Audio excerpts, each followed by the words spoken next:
સુરતમાં સ્માર્ટ વીજ મીટરનો ઠેર ઠેર વિરોધ યથાવત। આમ આદમી પાર્ટી દ્વારા પણ સ્માર્ટ મીટરનો વિરોધ નોંધાવવામાં આવ્યો।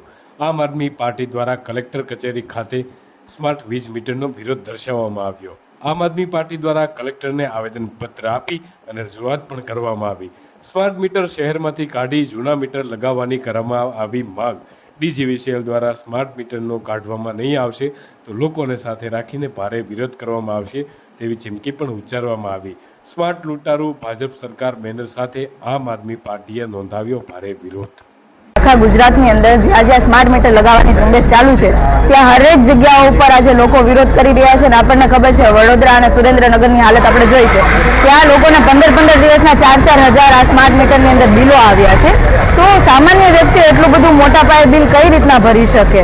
અને અત્યારે આમ જોવા જઈએ તો 34 લાખ જેટલા પરિવારો અંદાજિત અત્યારે સરકારી રાશનનો ઉપયોગ કરે છે, ખાવા માટે સરકારી અનાજનો ઉપયોગ કરે છે।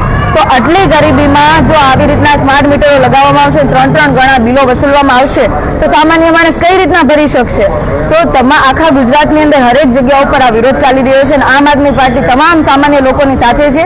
આજે અમે કલેક્ટરશ્રીને રજૂઆત કરવા માટે આવ્યા છીએ કે દિલ્હીની અંદર અને પંજાબની અંદર જેમ મહિને 300 યુનિટ સુધીની વીજળી ફ્રીમાં આપવામાં આવે છે તો એવી રીતે ગુજરાતમાં પણ 300 યુનિટ સુધીની વીજળી ફ્રીમાં આપવામાં આવે અને જે આ સ્માર્ટ મીટરનું જે કાવતરું લઈને આવ્યા છે લોકો વચ્ચે, લોકોના ખીચાઓ ખાલી કરવા માટે, તો એ બંધ કરવામાં